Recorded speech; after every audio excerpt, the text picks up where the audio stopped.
राधा राधा राधा राधा राधा राधा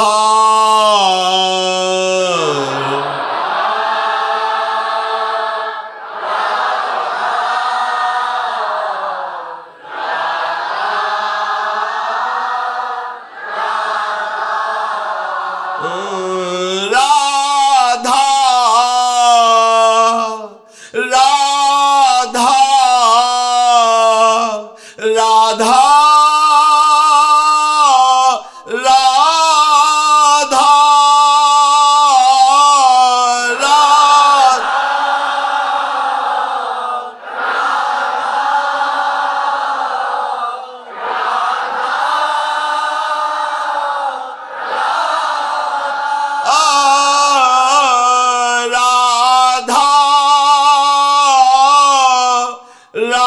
राधा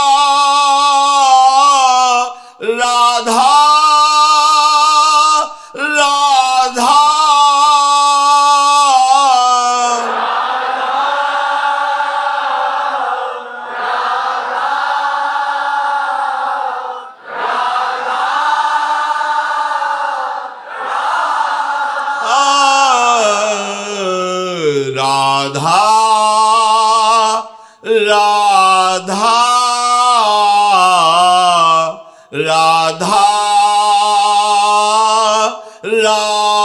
राधा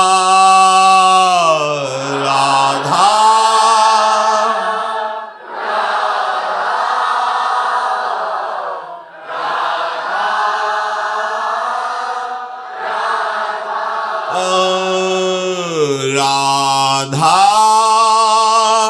राधा राधा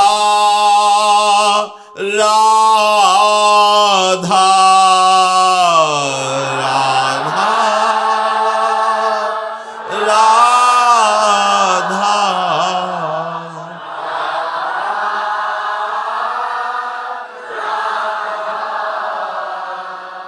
श्री राधा वल्लभ लाल की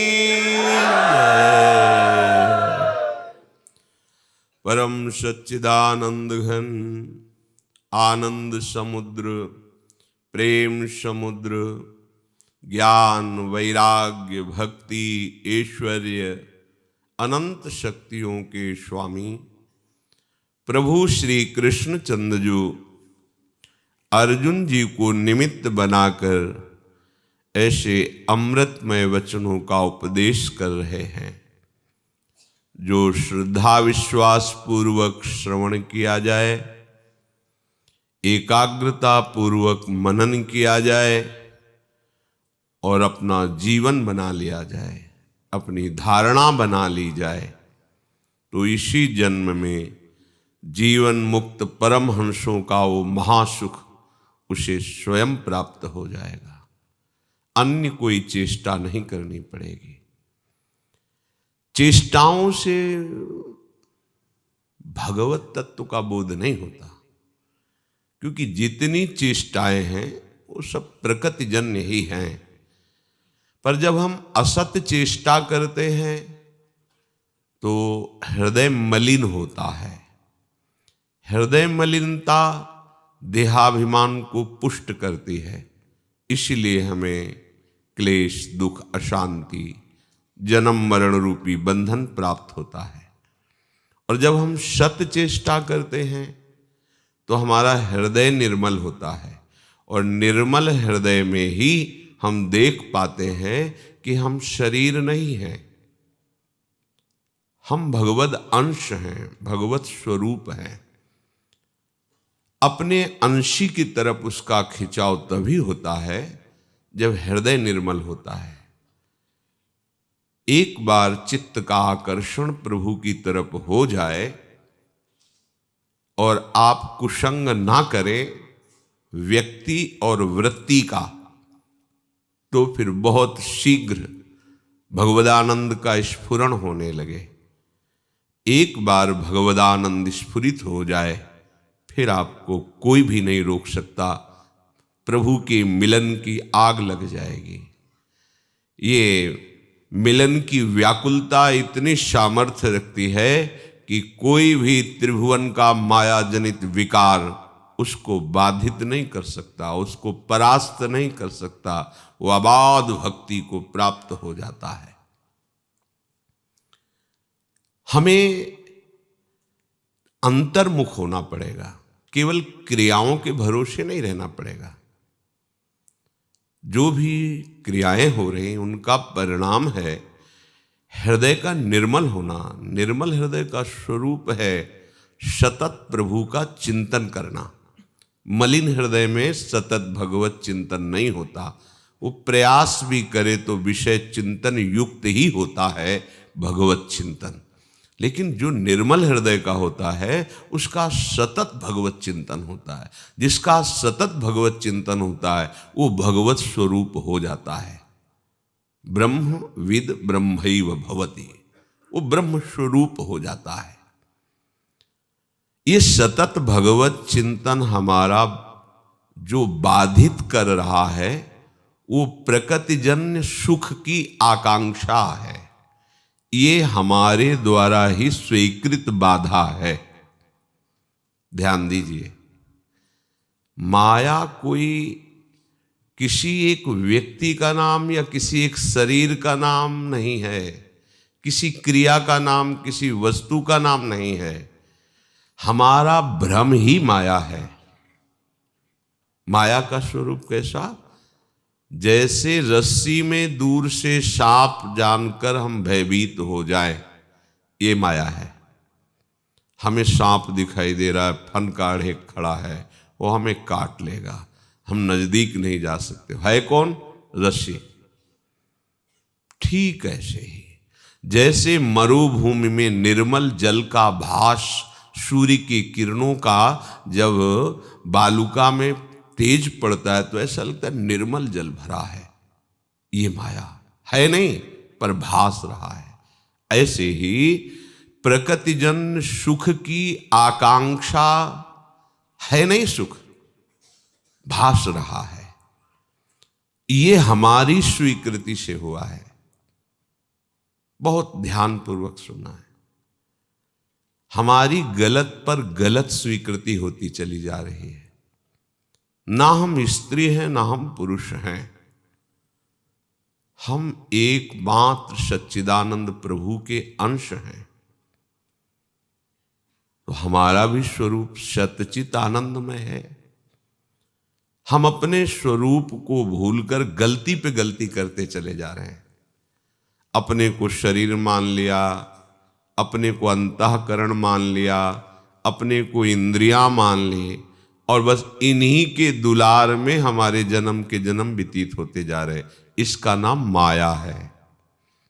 माया किसी वस्तु, व्यक्ति, स्थान का नाम नहीं है। प्रभु के सिवा जो कुछ भास रहा है, भास रहा इसलिए कि है नहीं। मत्तः परतरम नान्यत किंचिदस्ति धनंजय। हे धनंजय, मेरे सिवा किंचिन मात्र कुछ भी नहीं है, पर जो भास रहा है वही माया है।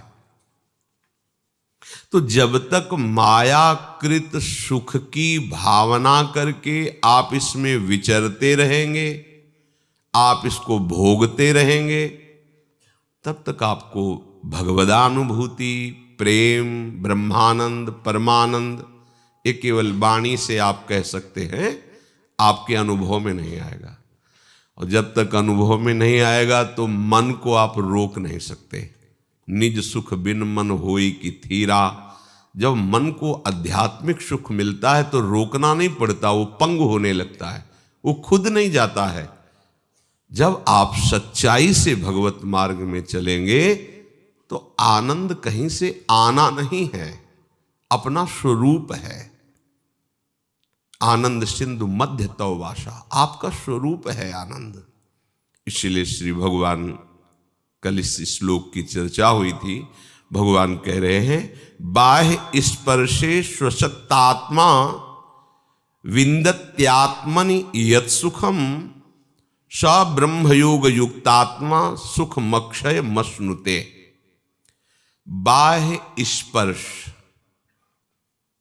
प्रकृतिजन्य भोग सामग्री, वस्तु, व्यक्ति, स्थान, सब प्रभु के सिवा जो कुछ भी है सब प्रकृति है। यहां दो ही है भ्रम से, एक है प्रभु और एक है प्रभु की माया। प्रभु के सिवा कुछ स्वीकार करना माया है, प्रभु के सिवा कुछ और हमारे चिंतन में आना और हमारी दृष्टि में आना, ये सब माया है। बाह्य स्पर्श का जो भी सुख है वो है नहीं, मायाकृत है। माया माने है नहीं, जो नहीं है पर भास रही है, वही माया। बाह्य स्पर्शे स्वशक्तात्मा, जो बाह्य स्पर्श की आसक्ति से रहित हो गया है, जीवन निर्वाह के लिए, शरीर यात्रा के लिए इसमें पदार्थ डालना ये निषेध नहीं किया गया है। भगवत इच्छा के अनुसार स्वादिष्ट अस्वादिष्ट, रूखा सूखा, जैसा इस शरीर का प्रारब्ध है, विधान है, वैसा शरीर यात्रा के लिए वस्त्र, भोजन जो भी अनुकूल, उसे स्वीकार कर लेना विषय भोग नहीं कहते। स्वाद की इच्छा रखना, सुख की इच्छा रखना, फिर उस विषय को सुख की भावना में डूबकर भोगना, कोई भी विषय, उससे सुख लेना ही भोग कहा जाता है। जो उपासक प्रकृतिजन्य किसी भी सुख का भोग नहीं स्वीकार करता, इसमें दो बातें हैं, एक है बाह्य त्याग और एक है आंतरिक त्याग। नवीन उपासक के लिए बाह्य त्याग की भी आवश्यकता है, क्योंकि वो राग द्वेषात्मक वृत्तियों से युक्त अंतःकरण वाला है। अगर बाह्य भोग के बीच में रहेगा तो वो उनसे परास्त हो जाएगा। तो सानिध्य का भी त्याग करे। कोई भी अपने पास ऐसी भोग सामग्री या भोग संबंध बनने वाली व्यवस्था कभी न रखे, ना करे।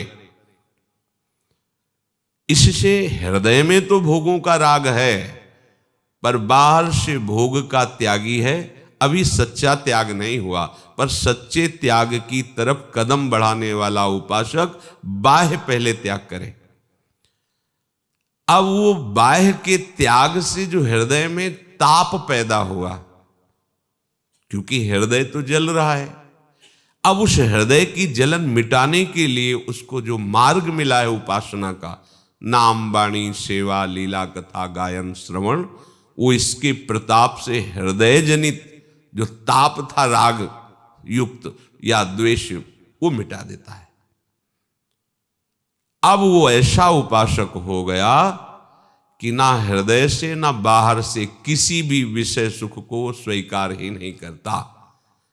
खाता हुआ, पीता हुआ, चलता उठता बैठता, त्यागता ग्रहण करता हुआ भी, क्योंकि वो ये जान रहा है कि ये शरीर यात्रा के लिए शरीर को देना अनिवार्य, मैं इसे नहीं भोग रहा हूं, ये मेरा विषय नहीं है। खान पान, वस्त्र आदि, वास आदि, इस शरीर के प्रारब्धानुसार ज्ञानी देखता है और भक्त भगवान के विधान के अनुसार देखता है। जैसे मेरे आराध्य देव चाहे, ये तन समर्पित, मन समर्पित, प्राण समर्पित, ऐसा वो भोग नहीं कर रहा, जीवन निर्वाह मात्र कर रहा है भगवत प्राप्ति के लिए। बाह्य स्पर्श वस्तु मात्र के संबंध में आसक्ति रहित अंतःकरण वाला, अब उसकी ऐसी स्थिति हो जाती है कि विषय सामग्री की बाहुल्यता है, सब विषय है, शरीर यात्रा के लिए उसको भोग भी रहा है, अर्थात खा रहा है, सूंघ रहा है, जल पी रहा है, वस्त्र धारण, पर उसका सुख नहीं है उसको। मैं खा रहा हूं तो सुख है, मैं पहन रहा हूं तो सुख है, शरीर को पहना रहा है, शरीर को दे रहा है, इसमें उसको सुखानुभूति नहीं होती। ध्यान देना, एक निर्वाह हो जाना और एक सुखानुभूति भोगना, बड़ा अंतर है। साधु, उपासक, भक्त निर्वाह मात्र स्वीकार करता है, भोग नहीं। तो आसक्ति रहित अंतःकरण वाला हुआ। ये बाहरी दिखावा नहीं है। बाहरी से तो देखने में आएगा कि एक लंगोटी पहने है या दिगंबर है, बड़ा त्यागी है, लेकिन हृदय की आसक्ति कहां है? हृदय की आसक्ति यदि धन पर है, मान प्रतिष्ठा पर है, यश पर है, तो शरीर को लेकर के ही तो है। तो शरीर निर्वस्त्र है तो क्या हुआ? आपने तो उसे स्वीकार कर रखा है ना। और शरीर बहुत भोगों की बाहुल्यता पे है, पर आपने केवल प्रभु के नाम रूप लीला धाम के सुख में अपने चित्त को रंग दिया। तो देखो, सम्राट पद पर स्थित होते हुए भी अम्बरीश एक वलकल की लंगोटी लगाने वाले दुर्वासा से भी श्रेष्ठ स्थिति को प्राप्त है। दुर्वासा जी दूब का रस पीते हैं, वलकल की लंगोटी लगाते हैं वृक्ष की छाल की, और 60-60 हजार वर्ष समाधिस्थ रहते हैं। ऐसे महापुरुष से भी ऊंची स्थिति अम्बरीश जी के महलों में रहते हैं, रानियां हैं, सेवक हैं, सम्राट पद पे हैं, पर स्थिति इनसे भी ऊंची है। एक कदम भी पीछे नहीं हटे, भयंकर कृत्या उत्पन्न हो गई। ना तो मृत्यु का भय जो पीछे बताया गया था, ना जीने की इच्छा है, ना कुछ करने का राग है, ना कुछ पाने की चाहत है। ये स्थिति, ये अंदर की स्थिति है। बाह्य साधना का फल है आंतरिक स्थिति जागृत हो जाना। बाह्य स्पर्श प्रकृति वस्तु मात्र के संबंध में आसक्ति रहित अंतःकरण वाला सब विषयों में विचर रहा है। विषयान गृहणंत मुंचंतवा पर कैवा भाव रहस्य पारगमति। उसकी मति श्री राधा वल्लभ लाल के किसी रहस्यमय प्रेम में लग गई है। अब ये व्यवहार में ऐसा बर्ताव हो रहा है, कोई फर्क नहीं पड़ता। और अज्ञानी व्यवहार की प्रधानता रखता है। हाँ, 10 वर्ष हो गए, वस्त्र नहीं धारण किया, पैसे नहीं छुए, फल पाया, अन्न नहीं पाया, मैं कुछ नहीं हुआ इसमें। अध्यात्म की जांच में कुछ नहीं हुआ है, कोई लाभ नहीं है। क्योंकि यहां मैं का संबंध जड़ता से ही तो है ना। तो अध्यात्म क्या हुआ? अध्यात्म की सफलता तो जड़ता के त्याग से है। और शरीर की सामग्रियों के प्रति महत्व बुद्धि, मैंने अर्थ नहीं छुआ, अर्थ का महत्व बैठा हुआ है। ये सूक्ष्म विषय है, अध्यात्म है ये। मैंने अन्न नहीं पाया, फल पाया, अन्न का महत्व बैठा हुआ है। अहम जड़ता में स्थित है। मैंने नहीं पाया, मैंने नहीं छुआ, मैंने नहीं किया, कहां से बोल रहा है? जड़ता को लेकर। कोई लाभ नहीं मिला।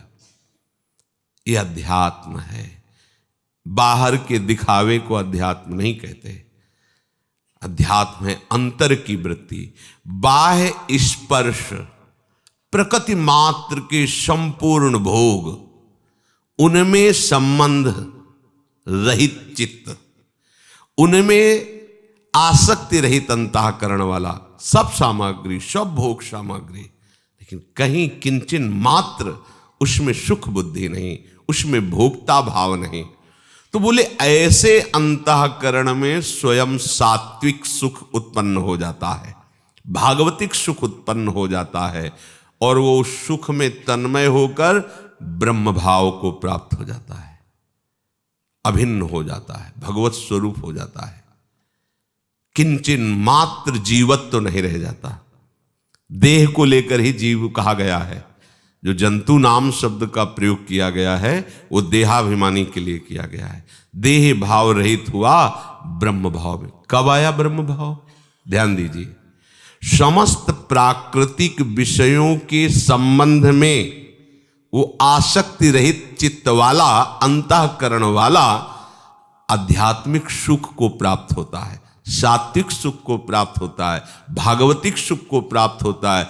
उस भागवतिक सुख में इतनी सामर्थ्य है कि वो सब मन बुद्धि चित्त अहम इसको तन्मय कर लिया। जो ही उस सुख में तन्मय हुआ तो ब्रह्म स्वरूप था, ब्रह्म स्वरूप है, ब्रह्म स्वरूप रहेगा।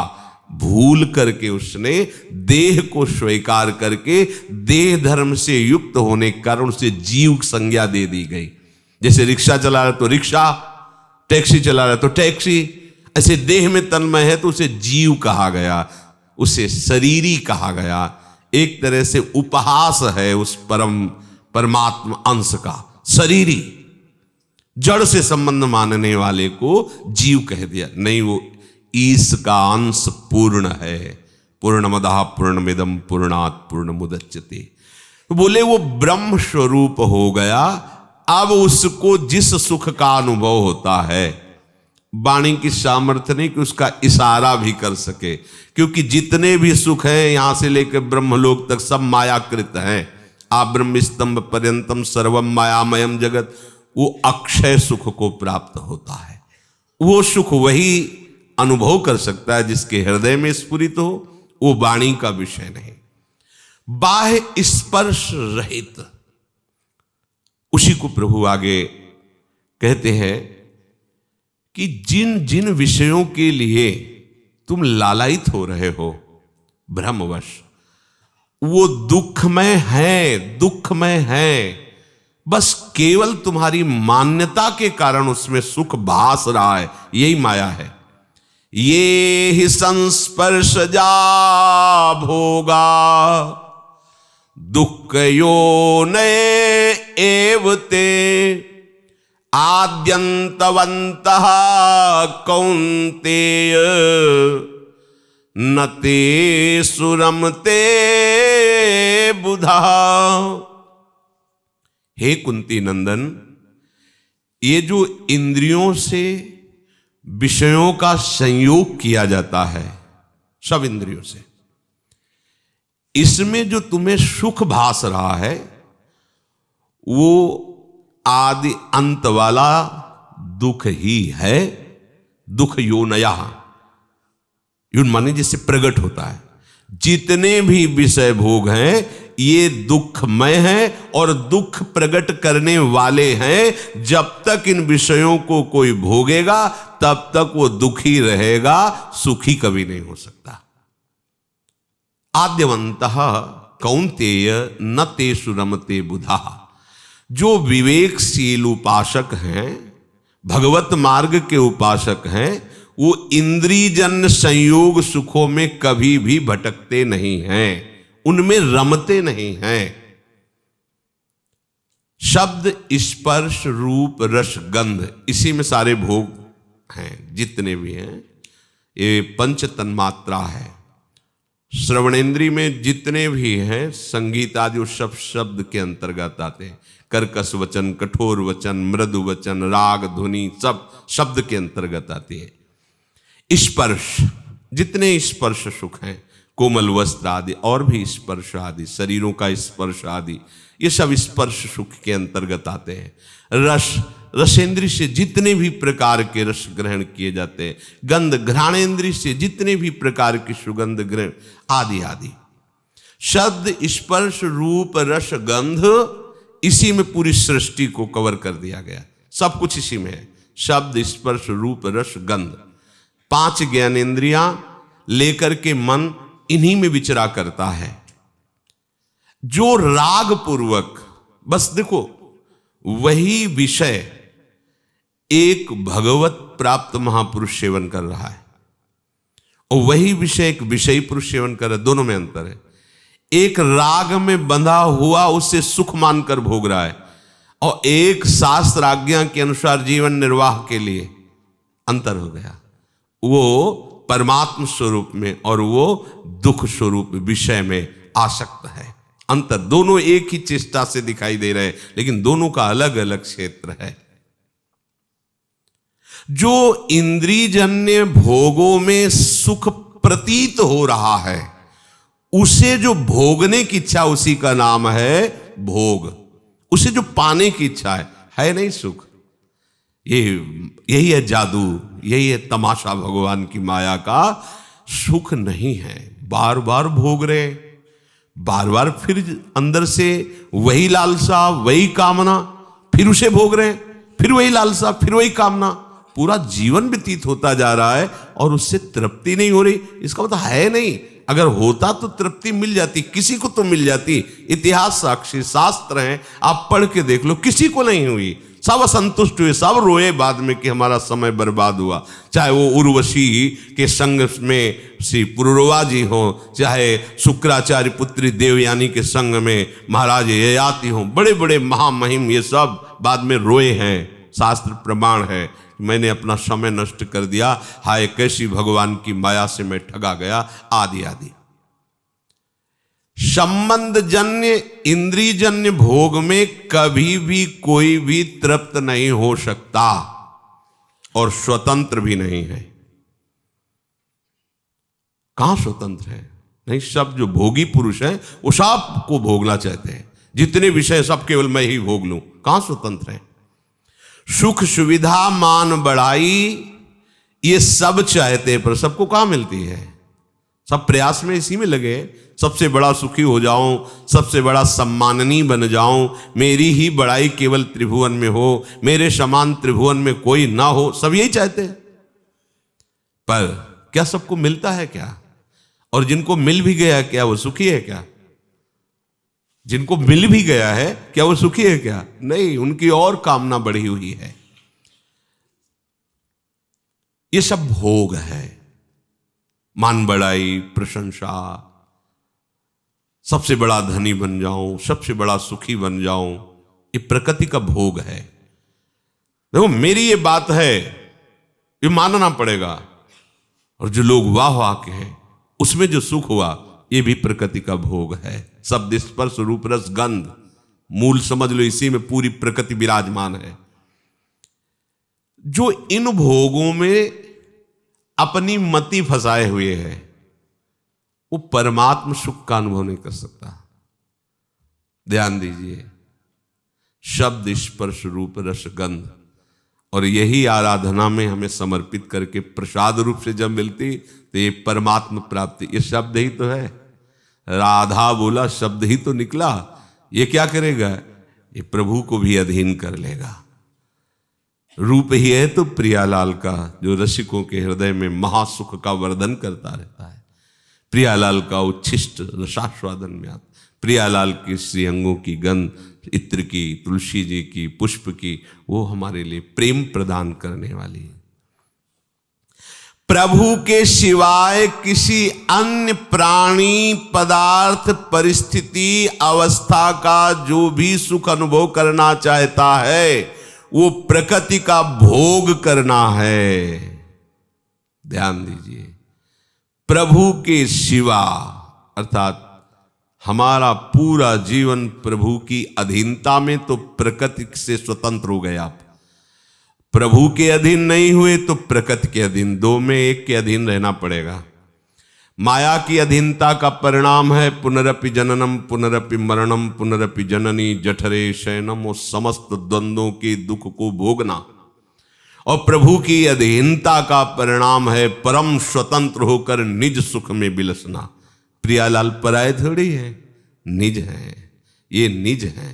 देखो इनका मंत्र भी निज मंत्र है, इनका धाम भी निज धाम है। निज शब्द का प्रयोग होता है। अब निज धर्म आपनो कहेत, धर्म ये मार्ग भी निज मार्ग है, ये जोरी निज जोरी है। कैसे निज का मतलब अपने किंचन मात्र भी, कहीं भी कुछ भी अंतर नहीं। हित स्वरूप होकर, हित स्वरूप प्रिया प्रीतम, हित स्वरूप वृंदावन, हित स्वरूप सहचरी, हित स्वरूप सेवा सामग्री, हित से ही सेवा करना, कहीं किंचन मात्र हित की सिवा कुछ नहीं, प्रेम ही प्रेम। तो फिर ध्यान दीजिए, प्रभु के सिवा, इसलिए कहा गया कि पानी भी बिना प्रभु को अर्पित किए हुए नहीं पीना। राधा वल्लभ लाल की जय, उनको मानसिक अर्पित करके ऐसी जगह हो कि प्रगट नहीं पिला सकते सेवा में, तो आप उनकी जय बोलो, उनका चिंतन करो, फिर पियो। अब क्या हुआ? वो निर्दोष हो गया, अगर केवल जल लिया तो वो प्रकृति जन्य जल का भोग हो गया, भगवद अर्पित हुआ, अब वो जल नहीं जल प्रसाद हो गया। अब वो बांधेगा नहीं, वो प्रेम प्रकट करेगा। कितनी सावधानी से हम प्रकृति पर विजय प्राप्त कर लेते हैं। ज्ञान के द्वारा कितना कठिन है, इसे मिथ्या मिथ्या कहते रहो पर ये अपना प्रभाव दिखाता है। कोई बिरला अपने को इस जड़ संबंध से अलग कर पाता है। और यहां कितना सहज है, तन समर्पित, मन समर्पित, प्राण समर्पित, समर्पित वस्तुओं के द्वारा तन मन प्राण का पोषण, सहज में प्रकृति से संबंध हटकर प्रभु से संबंध। प्रकृति जन्य किसी भी वस्तु व्यक्ति स्थान का सुख लेना अर्थात भोग करना है, और यही भोग महान दुख तुम्हें प्रदान करेगा। यही विषय चुगा जिन चुगे जिन, चुगत कछुक सुख होए, फिर फांसी ऐसी लगे तेहि सम दुख न कोय। शास्त्र निषिद्ध भोगों का तो उपासक त्याग ही करता है। यहां शास्त्र निषेध जिसे करता है उसकी वार्ता नहीं हो रही, वो तो धर्मात्मा पुरुष भी त्याग कर देता है। यहां शास्त्र विहित भोग को भी भोग मानकर स्वीकार नहीं करना है, प्रसाद मान करके, भगवद अर्पित करके। मान लो ये बात, अगर मनमानी करोगे तो फिर कुछ समझ में नहीं आएगा। बड़ा विचित्र खेल है। 10 दिन सत्संग गुरु वचनों को सुन रहे हैं तो उसका कोई प्रभाव नहीं, और 10 सेकेंड कुसंग हो गया, बस उसमें चल रहा है। हम देखते हैं कि उपासक की मति कहां है, अपने गुरु वचनों पर विश्वास नहीं, अपने गुरु के द्वारा दी हुई उपासना पर रति नहीं, और दूसरी जगह की कुसंग भरे वचनों को आजीवन स्वीकार कर लिया और पतित हो गया मार्ग से। वो खुद अनुभव नहीं कर पा रहा कि मैं जिनके वचनों के प्रभाव से ऐसे शांतिमय पथ में आगे बढ़ रहा था और ऐसे वचनों के प्रभाव से उसी पथ से भ्रष्ट हो रहा हूं, तो इसमें वचन कौन से जोरदार है। इतना विवेक होता तो जाता ही काहे को परमार्थ से भ्रष्ट ही काहे को होता। ध्यान रखिए, इसमें आपका मंगल छुपा हुआ है। यदि आप अनन्य होकर केवल अपने गुरुदेव के वचनों के अनुसार चल दें तो गुरु ही ब्रह्मा है, गुरु ही विष्णु, गुरु ही महेश्वर है। गुरु ही आपके हृदय में ऐसी भक्ति का सृजन कर देंगे, भक्ति विपरीत वासनाओं का विनाश कर देंगे और प्रकट की हुई भक्ति का पोषण कर देंगे। जो ब्रह्मा विष्णु महेश करते हैं सृष्टि का, वो तुम्हारे हृदय में कर देंगे। इसलिए गुरु ब्रह्मा है, वो भक्ति का सृजन करता है, दैवी संपदा का सृजन करता है, और वही उन दैवी संपदा की सुरक्षा भी करता है और उसके विरोधी भावों का वो विनाश करता है। एक ही परम तत्व है, भगवत प्रेरणा से जिसको सदगुरुदेव माना है। माया की चाल देखो, वो उनसे बुद्धि हटाकर और किसी के वचनों पर श्रद्धा क्यों कर रही, समझो ना अंदर से। उसकी चाल देखो कि अगर तुम इस रेखा के अंतर्गत रहोगे तो मैं परास्त नहीं कर पाऊंगी, थोड़ा रेखा से हटो, दूसरे प्रभाव। कितने ऐसे हैं कि सतमार्ग की बात को ना समझ करके 14 जगह भटकते रहते हैं। वहां की बात को दिमाग में रख के सोचते हैं बहुत प्रवीण और ज्ञानी महात्मा बन जाएंगे, कुछ हाथ नहीं लगना। गुरु के वचन प्रतीति न जेहि, जिसे अपने गुरु के वचनों पर विश्वास नहीं, भगवान भी उसका कल्याण नहीं कर सकते। भगवान भी उसका कल्याण, क्योंकि भगवान ही गुरु स्वरूप से हैं। बंदो गुरुपद कंज कृपा सिंधु नर रूप हरि। सत्संग की बात, उपदेश की बात, भगवत मार्ग की बात तभी रंग लाती है जब दो बातें होती हैं। एक तो शिष्यस्ते हम और दूसरा साधिमाम प्रपन्नम। शिष्यस, मैं आपका शिष्य हूं, और साध ऐसा शिष्य नहीं हूं कि अभी से यहां सत्संग सुन रहे फिर और कहीं सुनेंगे। साधिमाम प्रपन्नम, मैं केवल आपकी शरण में हूं। ये तब मार्ग मिलता है, केवल आपकी शरण में हूं। कुछ लोगों के अंदर ये भ्रम होता है कि वो बहुत अवस्था के हैं, ये तो अभी काल के लड़के हैं, अब गुरु बना लिया, पर वो तो 70 वर्ष के 80 वर्ष के हैं। जब श्री शुकाचार्य जी पधारे उनके बाप बाबा परबाबा भी खड़े हो गए। क्या कमी थी? उनके बाप बाबा पर बाबा में क्या ब्रह्मबोध नहीं था क्या? अरे भगवान श्री कृष्ण द्वैपायन में कौन सी कमी थी? उनके पिता भगवान पाराशर में कौन सी कमी थी? उनके पिता शक्ति, वो तो अंतर्ध्यान हो गए थे। फिर उनके पिता वशिष्ठ भगवान, ये सब महापुरुष थे। जे ही शुकाचार्य पधारे सब खड़े हो गए। क्यों?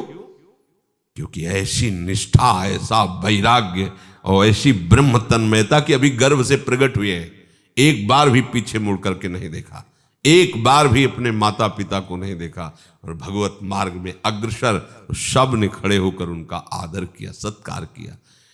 ये ऐसा नहीं कि आप इतने वर्ष से लगे हो तो आप महान हो सकते हो, ऐसा नहीं।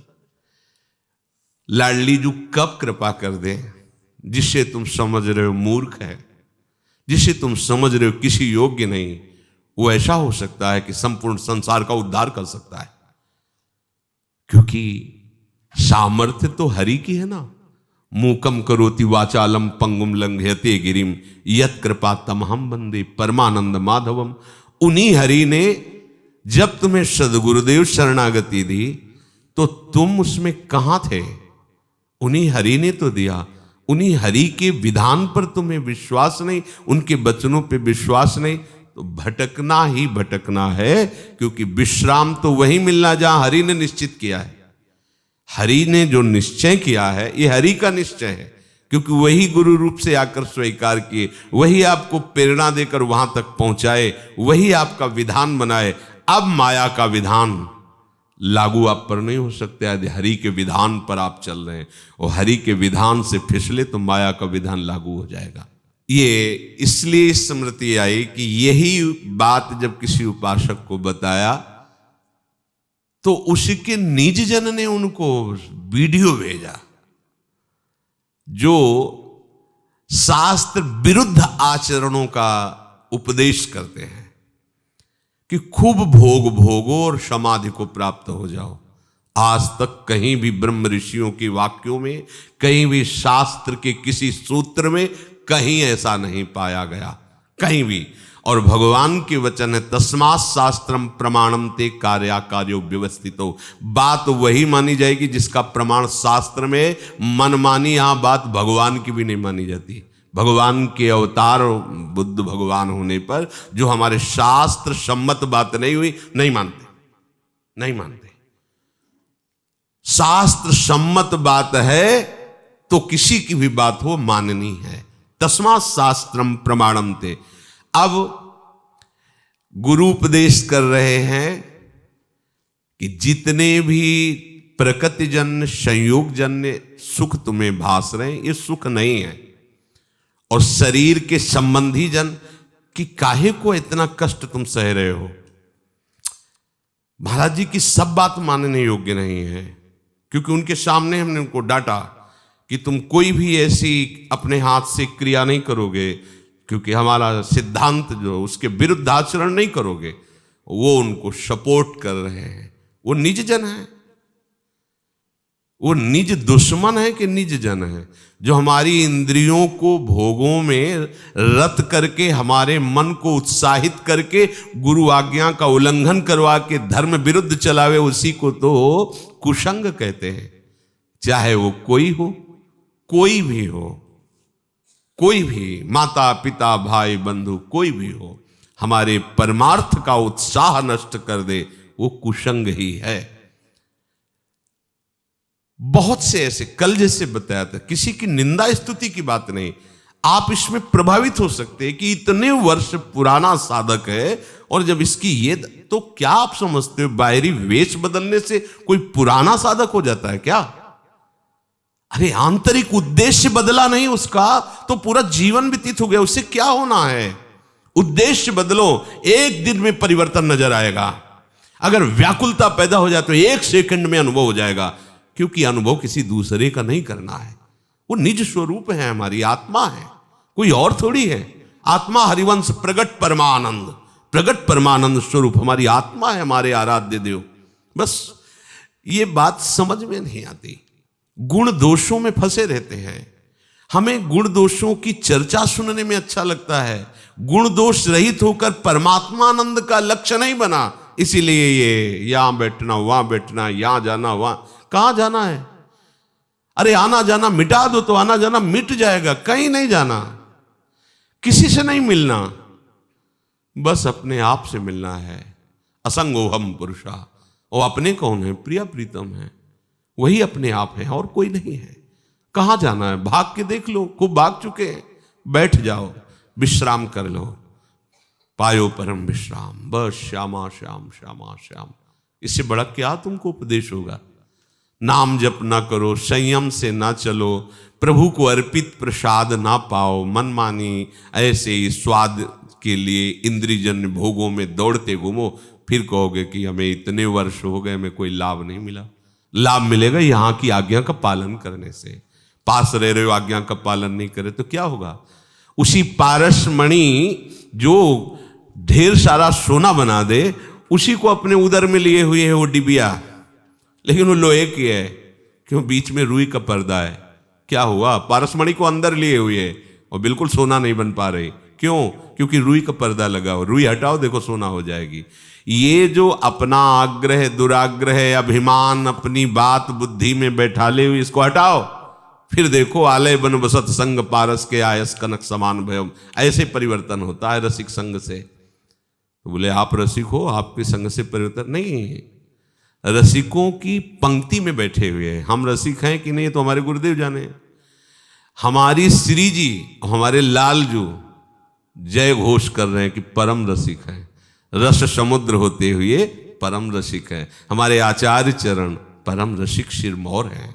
देखो, जैसी हरिवंश रसिक रस जुवती, तूले मिल सकी प्राण को। हमारी श्री जी रस समुद्र भी हैं और रसिक भी हैं।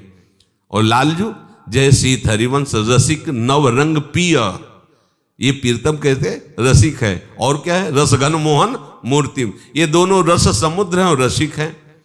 और हरिवंश चंद्र जो रसमय हरिवंश, रसमय है और रसिक शेखर तो है ही, रसिक चूड़ामणि तो है ही। उनके बनाए हुई पंक्ति में बैठे हैं।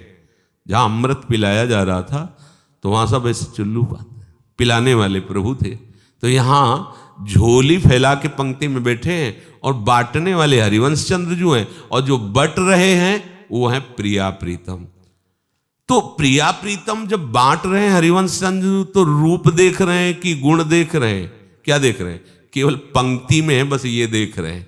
महिमा तेरी कहा कहो श्री हरिवंश दयाल, तेरे द्वारे बटत है सहज लाडली लाल। जैसे आप भोजन सामग्री बांट रहे हैं तो केवल इतनी योग्यता चाहिए कि आप भूखे हो, बस भोजन तो बट ही रहा है, आप आके ले लीजिए। प्रियालाल की आपको भूख है तो चुपचाप जिस पंक्ति में प्रियालाल सीधे बट रहे हैं उस पंक्ति में बैठे रहिए। बोले काफी देर हो गई बैठे रहे, मिले तो है नहीं, बैठे रहिए।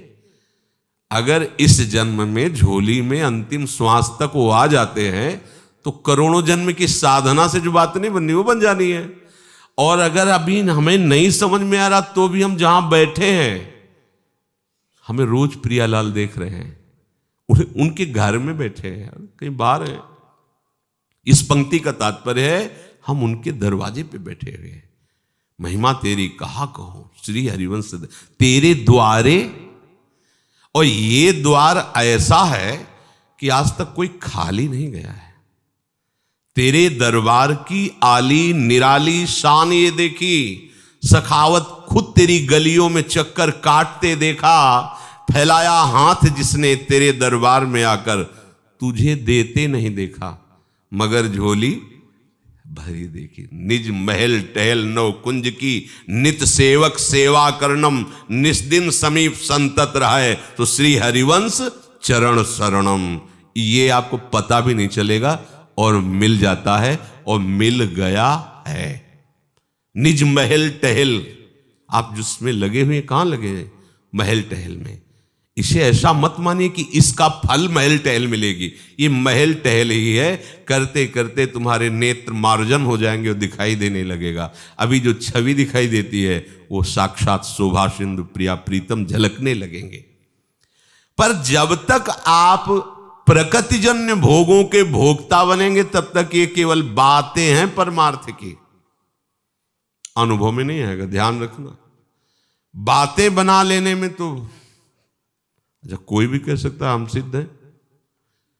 अरे वो तो हृदय का विषय, बाहर से तुम क्या जानते हो, हम सिद्ध हैं। तस्मात् शास्त्रम प्रमाणम से, ऐसा नहीं कि तुम कह दो हम सिद्ध, हम मान लेंगे। उसका प्रमाण है आपकी चाल, आपका बोलना, आपकी चितवन, आपकी मुस्कान, आपका उठना, आपका बैठना। जो उस मार्ग का प्रवीण है वो 1 सेकंड में फाइनल कर देगा केवल नाटक है, केवल दंभ है, पाखंड है। एक दृष्टि में उसको विचार नहीं करना पड़ेगा, एक जो उस स्थिति को पहुंचाओ 1 सेकंड में, ऐसे बस दृष्टि गई है, नाटक, मात्र नाटक माया का। अभी वस्तु का बोध 1 सेकंड में पता चल जाता है, वस्तु का बोध है। शास्त्र निषिद्ध भोग तो साधक सर्वथा त्याज्य करता है, लेकिन शास्त्र जिसे स्वीकार करने के लिए आदेश करते उसका भी वो भोग नहीं करता। समझ रहे हैं भोग करने का मतलब? खाता नहीं, ऐसा नहीं है। उसको सुख पूर्वक, सुख मानकर स्वाद लेके नहीं पाता। जीवन निर्वाह के लिए इस शरीर को चाहिए, तो प्रभु ने जो प्रसाद दिया उससे इसका पोषण हो जाता, बस। स्वाद दृष्टि नहीं। प्रभु जैसा प्रसाद दे रहे, रूखा सूखा जैसा भी शरीर को आवश्यक है डाल दिया, बस निरपेक्ष होकर के। जल दे दिया, भोजन दे दिया, वस्त्र दे दिया, जो प्रभु सेवाएं दी वो सेवा कर, निरपेक्ष है। ना हमें उस सेवा के बदले कुछ चाहिए और ना हमें इस शरीर के सुख की तरफ दृष्टि रखना है, तो आपका संबंध ढीला हो जाएगा। धीरे धीरे ये गांठ जे भी छूटी जो लगी नहीं थी। देखो ऐसी कहानी है, गांठ लगी नहीं फिर भी बंधन बहुत जोर का है। जे ही ये भ्रम नष्ट हुआ तो सच्ची मानना, ऐसा आनंद उमगेगा कि उसकी वाणी में सामर्थ्य नहीं कि वर्णन कर सके, क्योंकि वो अनिर्वचनीय तत्व का अनिर्वचनीय आनंद है, वो अभी आया ही नहीं। वो जब आता है तो एक, वो ऐसा नहीं कि आज आया या कल आया था वो अब चला गया, वो ऐसा नहीं है। वो एक समुद्र है, उसमें डाल दिए गए, ना उसकी था है ना आर पार है, बस डूबते रहो डूबते रहो, और जो भी डूबा है उछरा नहीं आज तक। ये ऐसा प्रेम समुद्र, ऐसा भगवदानंद है। और जितने ये भोग हैं भगवान कह रहे हैं आद्यंतवंतः, टिकाऊ नहीं, सब नष्ट होने वाले हैं। संपूर्ण भोग आने जाने वाले हैं, नाशवान हैं, परिवर्तनशील हैं, ये कभी आपके पास टिक नहीं सकते। भोगों की स्वयं की कोई भी सत्ता नहीं है। जादू के हैं, जादू के दिखाई देते हैं नहीं। बोले हैं नहीं, हम खाते हैं पीते हैं भोगते हैं, ऐसा स्वप्न में भी तो करते हो, क्या उसमें होता है? क्या होता है? क्या नहीं होता, पर आप करते हो ना, अनुभव आता है ना। ऐसे ही तुम मोह में हो, इसलिए तुम्हें अनुभव में आ रहा है। जब तुम ज्ञान में जगोगे तब तुमको ठीक जैसे जगने के बाद स्वप्न का सारा विलास झूठा नजर आया, ऐसे ही मोह निद्रा से जगने के बाद जगत का सारा विलास तुम्हें मिथ्या नजर आएगा। भोग जड़ है और आप चैतन्य हैं। जड़ और चैतन्य का संबंध हो ही नहीं सकता। पर यही है, यद्यपि मृषा, झूठी है बात, चैतन्य जड़ में फंस गया। बिल्कुल नहीं, हो ही नहीं सकता। जड़ का संबंध चैतन्य से हो नहीं सकता, पर चैतन्य ने मान लिया है। अब ये मानना ही रोज इस सत्संग के द्वारा मिटाया जा रहा है कि ना मानो ना मानो, न मम, न तू शरीर है, न तेरा कोई संबंधी है, न तेरा कोई भोग विषय है, तू प्रभु का है, तेरा आनंद भगवदानंद है, तू जाग, कहां मोह में सो रहा है।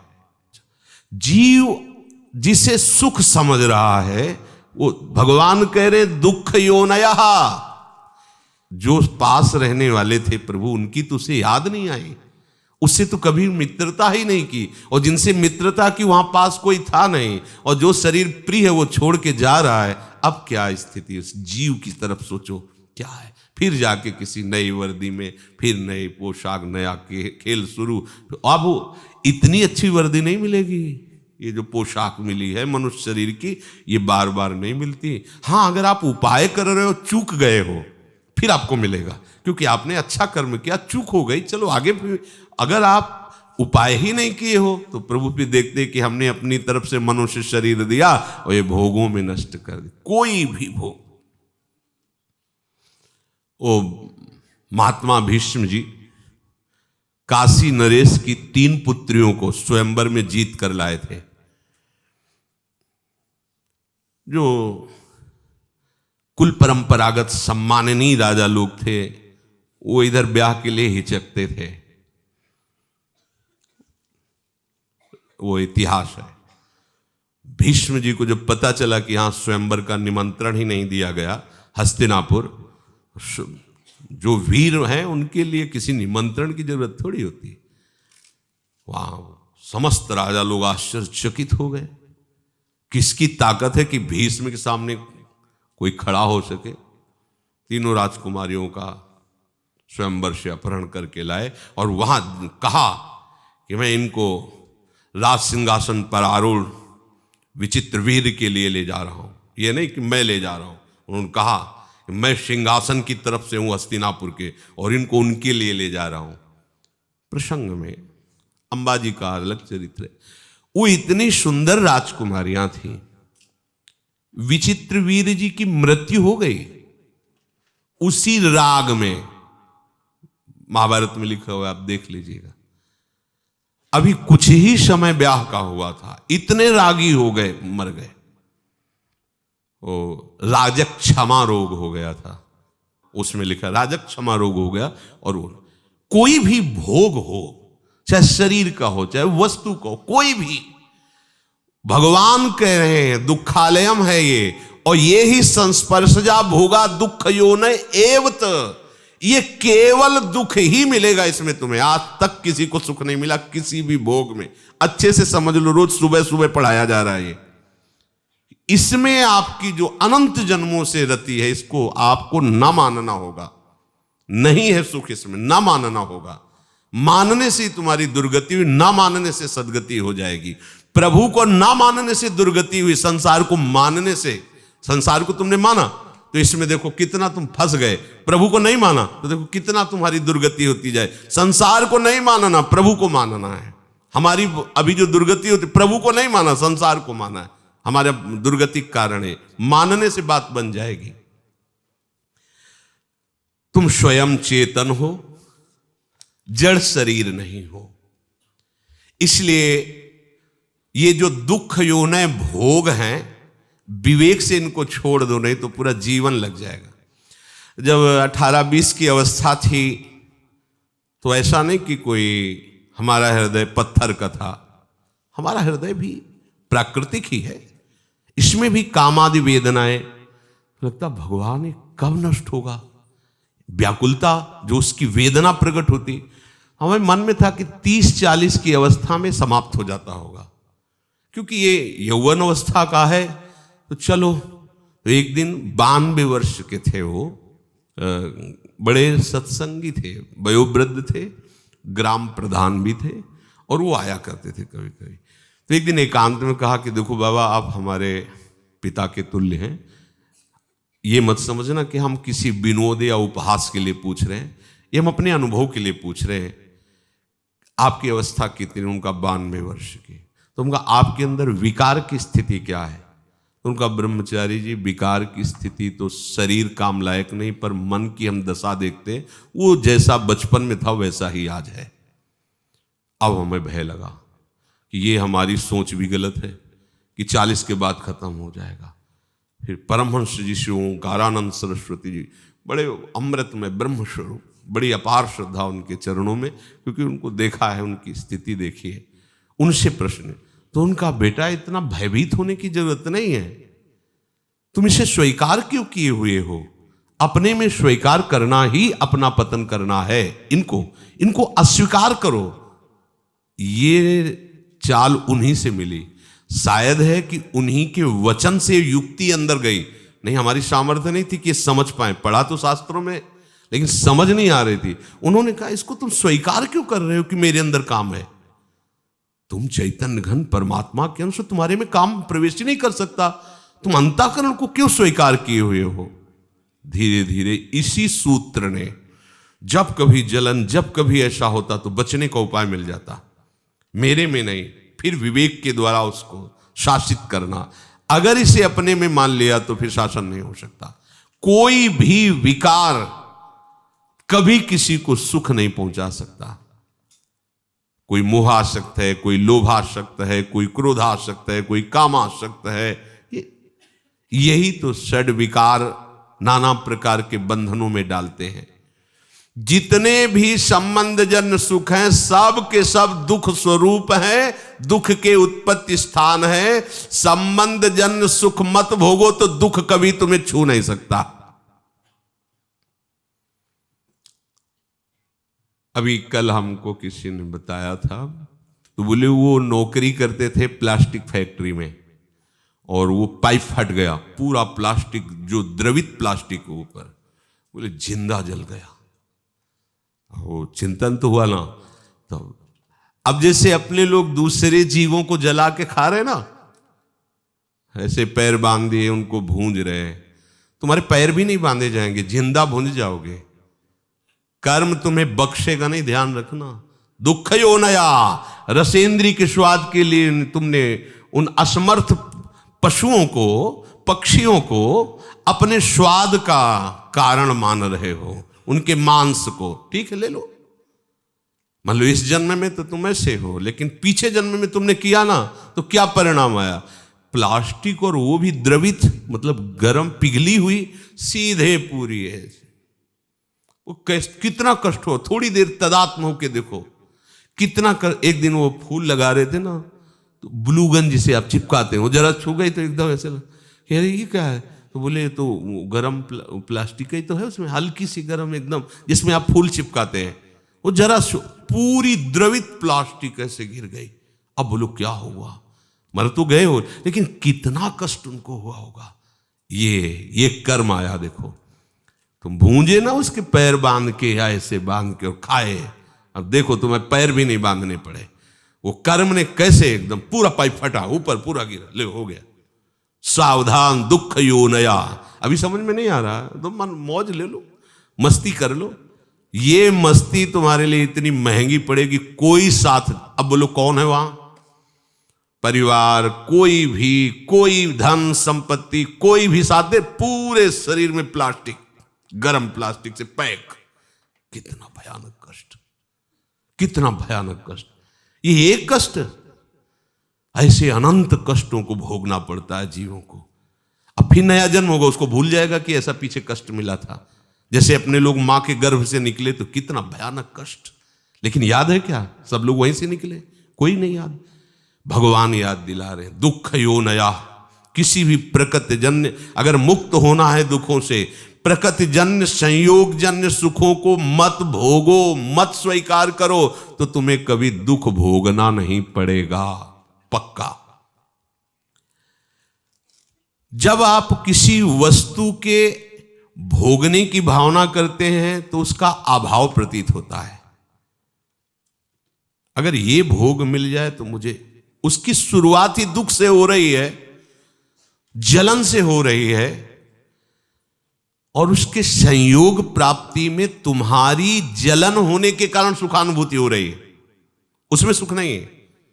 तुमने कामना किया है, तुम उसके लिए व्याकुल हुए हो, संकल्प बनाया, इसलिए तुम्हें सुखानुभूति हो रही है, नहीं उसमें सुख। ध्यान रखना, वो भास ऐसा ही रहा है जैसे स्वप्न में। स्वप्न में लग रहा है बहुत अच्छा अच्छा खा रहे, पर पेट भरा क्या? कुछ नहीं। स्वप्न में भी तो सारी क्रियाएं होती, क्या होता है? कुछ होता है क्या? जागृत में ठीक वैसे ही भ्रम है।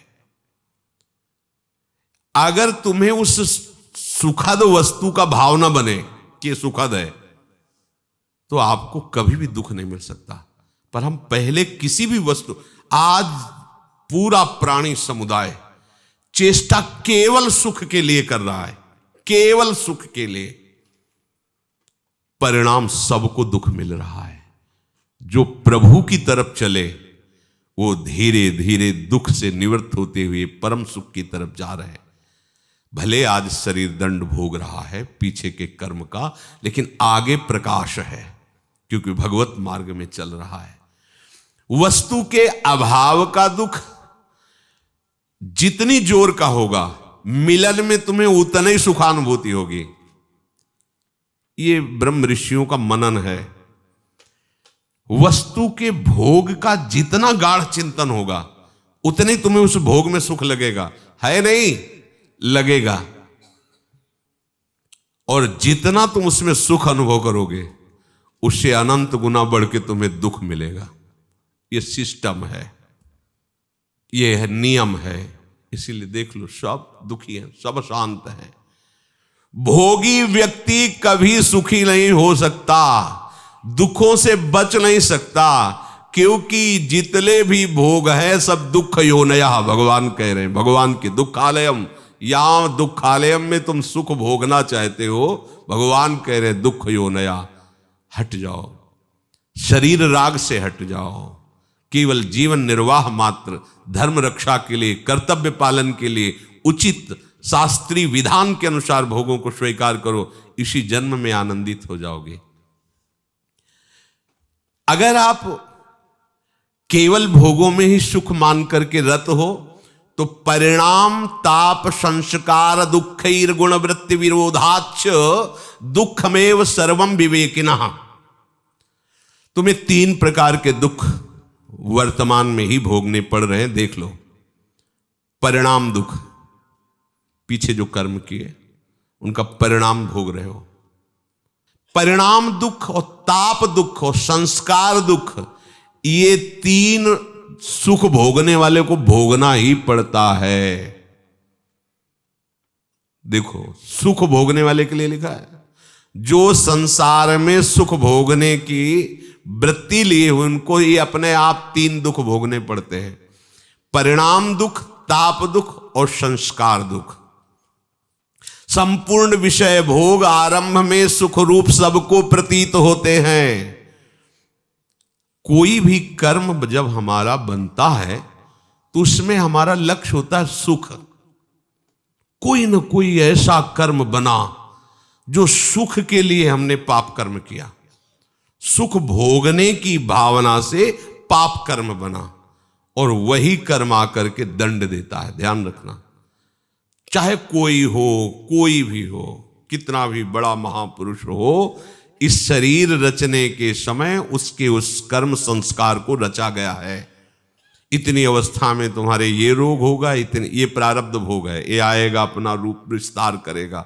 लेकिन ये भजन का, ये भगवत शरणागति का प्रताप, वो बस कवच बन करके उसकी रक्षा करता है, ना उसे भय होने देता है, ना शोक होने देता है।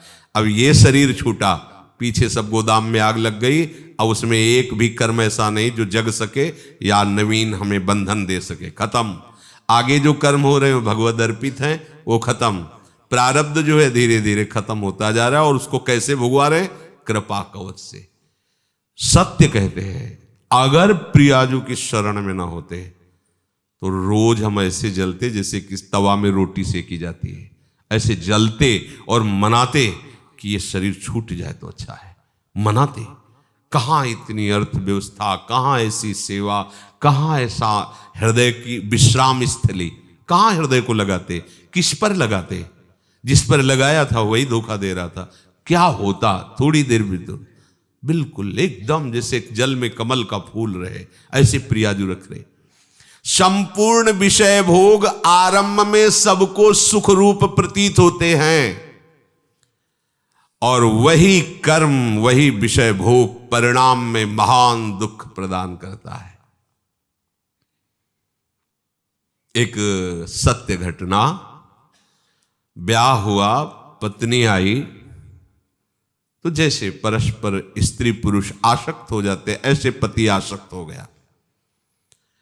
पत्नी का पहले से कोई प्रीतम था, वो जब उनके दृष्टि में ब्याह होने के बाद पुनः आया तो उसने रोकर कहा, हम तो आज तक तुम्हारा ही इंतजार कर रहे हैं और जिएंगे तुम्हारे लिए और मरेंगे तुम्हारे लिए। अब ये तुम सोचो कि तुम्हारा प्यार कैसा है। तो उसने कहा, इस बार हिसाब हो जाएगा, हम मायके आ रहे हैं, वहीं बुलवाएंगे इनको।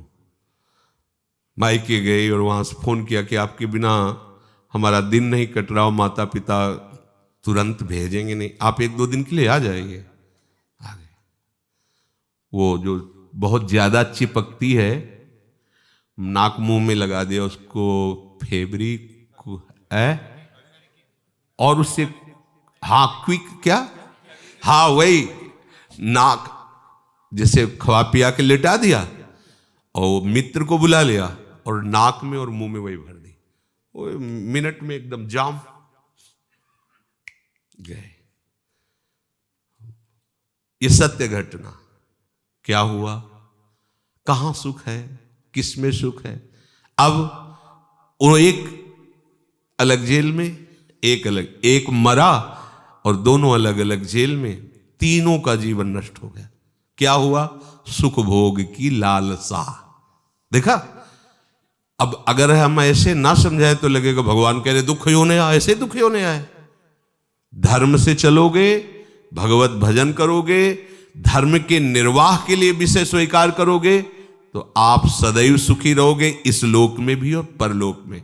धर्म विरुद्ध आचरण करोगे, सुख भोग के लिए भगवान की आज्ञा को उल्लंघन करोगे तो ना यहां सुख पाओगे ना वहां सुख पाओगे। लिख लो ये बात, आज भले मुस्कुरा लो, कल मुस्कुराहट में जहर होगा। मान लो बात, ये भगवान की बात है। दुख यो नया, जगह जगह ये सुख की लालसा ऐसा नष्ट कर देती है। मेजर पदवी पर आर्मी में थे, भ्रमण करने से सब, बहुत सुंदर उनका बंगला था, बहुत सुंदर व्यवस्था उनकी थी कानपुर में।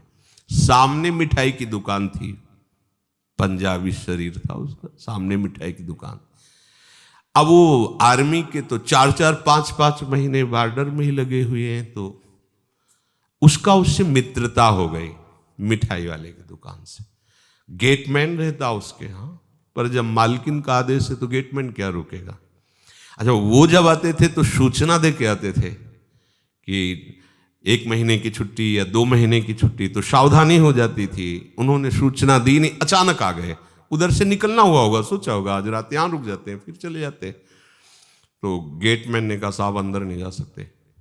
दिमाग खराब, मेरा घर मेरा परिवार, तू कह रहा। बोले मालकिन का आदेश।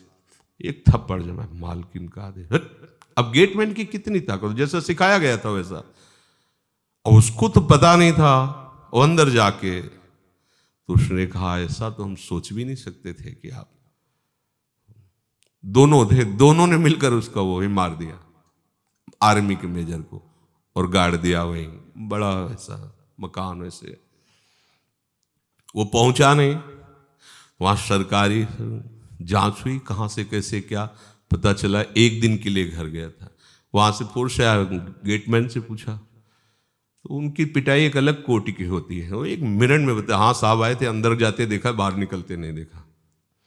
अंदर से जब पिटाई शुरू हुई अंदर वालों की, तो उन्होंने बता दिया तुम्हें मेजर साहब गड़े हुए हैं। क्या हुआ? भयंकर, तीनों को कष्ट।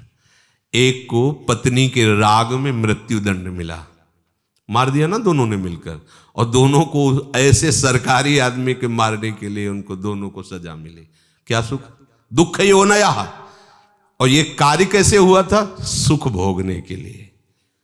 जितना भी आप धर्म रहित आचरण करेंगे कहीं भी त्रिकाल में, ये तो ब्याज हुआ उस कर्म का। परिणाम जो आएगा वो तो आगे मिलेगा। बड़ी जेल है नरक, ये छोटी जेल है यहाँ की। यहाँ जो डंडा चलते हैं, फांसी मिलती, या और जो भी कष्ट, ये ऐसा मान लो कि ब्याज मिलता है, और मूल हिसाब तो आपको बड़ी नरक में मिलेगा, जो यमराज के दरबार की, यहाँ के जेलर यमराज हैं, वहां जो मिलता है। वहां ऐसा नहीं होता कि 10-5 कोड़े मार दो या 10-5 साल की जेल दे दो। एक एक कष्ट को कल्प कल्प तक भोगने के लिए दंड दे दिया जाता है। अब जीव है, वहां मरना तो है नहीं, यातना देह में पड़ा भोगता रहता है। दुख यो नया भगवान के वचन है, इसलिए ये परिणाम दुख है। धर्म विरुद्ध आचरण, भागवतिक आदेश के विरुद्ध आचरण करोगे, कभी भी कहीं भी सुखी नहीं हो सकते, चाहे जितना दान पुण्य कर लो। दान पुण्य एक अलग कर्म हो गया और वो पाप कर्म एक अलग कर। अगर कट सकता है तो एक ही काट सकते हैं, वो केवल भगवान है। मामेवे प्रपद्यन्ते माया में ताम, वो कह रहे हैं हम त्वाम सर्व पापेभ्यो मोक्षयिष्यामि मा शुचा। दूसरे व्यक्तियों के पास अपने से अधिक भोग देखने से या इच्छानुसार भोग भोगने की इच्छा से, भीतर में जो भोगों की इच्छा है पर शरीर में सामर्थ्य नहीं, किन्हीं कारणों से, या जिससे हम अपना प्रेम संबंध स्थापित किए हैं वो हमसे प्यार ना करके और से, इन सब कारणों से एक ताप हृदय में पैदा होता है, जलन, जिसको कहते हैं हम डिप्रेशन में जा रहे हैं। प्रभु को नहीं पकड़ा है तो डिप्रेशन में नहीं जाओगे और कहां जाओगे? अभी तो कम डिप्रेशन है, ऐसी जगह भेजे जाओगे जहां डिप्रेशन है, वहां कहीं शांति नहीं, एक क्षण के लिए भी शांति नहीं। आओ ऐसी जगह में, जितनी गलतियां होंगी सब क्षमा हो जाएंगी। बहुत करुणा में सरकार है, अति उदार भी सुंदर। मान लो इनकी शरण में हो जाओ, दुख से बचने के लिए शरण में हो जाओ। भगवत प्राप्ति, परमानंद और प्रेम, ये तो सब आगे की बातें। इन दंडों से बचने के लिए हो जाओ कि ये राष्ट्रपति हैं, जैसे न्यायालय से पास हो गया कि अब इसे फांसी मिलेगी, राष्ट्रपति माफ कर सकता है। अहम त्वाम सर्व पापेभ्यो, आओ तुम सर्वधर्मान परित्यज्य मां में खुला दरबार है श्री कृष्ण का। कह रहे आ जाओ, माफ कर दूं। अरे चल पड़ो ना, काहे को पीछे लौट रहे हो? पीछे लौटोगे हर जगह धोखा ही धोखा है। पाए जान जगत में सब जन, कपटी कुटिल कलयुगी टंचु। ये ताप होता, जलते रहते हैं। कौन कौन सा? अपने से अधिक भोग देखकर हृदय जलना, इच्छानुसार भोग ना मिलना, इच्छानुसार भोग है पर भोगने के सामर्थ्य। बड़े लीला बिहारी, जब भूख थी तब भोजन ले, जब भोजन है तो भूख ले। लीवर खराब, ये खराब, वो खराब। जब लीवर काम कर रहा था तो रोटी ले मिल रही थी, और जब रोटी की व्यवस्था हो गई तो लीवर काम नहीं कर रहा। ऐसा उसका खेल लीला विचित्र है। जलो जलो, बैठो। जब भोग सामग्री नहीं थी तब भोग सामर्थ्य थी, और जब भोग सामग्री आई तो भोग सामर्थ्य खो गई। जल बैठे, देख देख भोगों को, और जलता रहे पूरा संसार। अब चाहे जितनी दवाइयां खा ले, बड़ा विचित्र खेल, बड़ी सूक्ष्मता से मारा जा रहा है, वो समझ ही नहीं पा रहा है। भोग भोगने की सामर्थ्य नहीं पर भोग इकट्ठा है, जल रहा है। अब भोग की सामर्थ्य है पर दूसरे के पास वो भोग है नहीं, उसके पास वो देख देख के जल रहा है। और भोग है और भोग भोगने की सामर्थ्य भी है पर भय लगा हुआ है कहीं तीसरा छीन न ले, ये जल रहा है। कह रहे कि ये ताप दुख किसी को नहीं बख्शता। परिणाम दुख पहला, और ये दूसरा ताप। अधिकतर इसी ताप दुख से जल रहे हैं। और तीसरा है संस्कार दुख। यद्यपि ये साधकों में भी पाया जाता है, वो नहीं चाहते हैं भोगना, पर पूर्व संस्कार बस उसे विवस्था हो रही और वो दुख भोग रहा है। ये साधक मिटा सकता है, तीनों दुखों को मिटा सकता है। भगवद आश्रित होकर विवेक के द्वारा परिणाम दुख को भोग करके निपटा देगा। जैसा भी परिणाम आया है हमारे ही कर्म का परिणाम है, पर हम प्रभु की शरण में उनकी स्मृति के बल से, उनके आश्रय के बल से इस दुख को सह सकते हैं, परिणाम दुख को। और ताप वाला दुख इसलिए नहीं होता उपासक को, क्योंकि उपासक का लक्ष्य परमात्मा प्राप्ति है। वो इस सब पचड़े को पहले ही त्यागने की चेष्टा में रत है। संस्कार दुख होता है, जैसे पूर्व का संस्कार है अधिक कामी होना, अधिक क्रोधी होना, जिन कारणों से हमें भगवत प्राप्ति नहीं हुई, वो कारण हमारे अंदर विराजमान संस्कार, वो हमको बार बार खींचते हैं, पर हम भ्रष्ट नहीं होते। उपासक उनसे लड़ता है, उपासक उसको समझता है ये हमारी कमी भगवत प्राप्ति नहीं होने दी, अब ये कमी हम रहने नहीं देंगे। प्रयासरत रहता है, फिसल भी जाए तो भी प्रयासरत रहता है। वो इस संस्कार दुख को मिटा देता है, तभी तो जीवन मुक्त होता है। ये तीन प्रकार के दुख बख्शते नहीं है किसी को भी, यदि आप भगवत प्राप्ति के मार्ग पर आरूढ़ नहीं हुए तो। बड़ा दुख में जीवन है, ये समझ नहीं पा रहे अपने लोग। अरे कब तक चैन से जियोगे? मरना है भाई, फिर नया शरीर मिलना है। और क्या क्या दशा होती है शरीरों की, क्या क्या, किस पर विश्वास करें? जब समाज की तरफ देखो तो लगता है किस पर विश्वास करें, किस पर? जो हमारे विश्वसनीय वही विश्वासघात कर रहे हैं, जिनको हमने जीवन दे दिया वही हमारा जीवन लेने के लिए तैयार, वही हमारे नहीं, बिल्कुल असहाय असमर्थ संसार में दिखाई दे रहा है। सोचो, किसी भी संबंध को सोचो, कहीं भी पवित्रता, कहीं भी विश्वास जिसके कारण हम जीवित हैं, वो रह नहीं रहा है, धीरे धीरे सब जा रहा है। बूढ़े माता पिता है, पुत्र सोचता है मरे तो प्रॉपर्टी आवे, कैसे मरे, कहां कहां कितना कितना वर्णन करे इस माया के स्वरूप का। एकमात्र भगवान की शरण ही तुम्हें बचा सकती है। कोई तुम्हारा नहीं, मान लीजिए कोई तुम्हारा, साहब छल कपट का चरित्र माया का भरा हुआ है।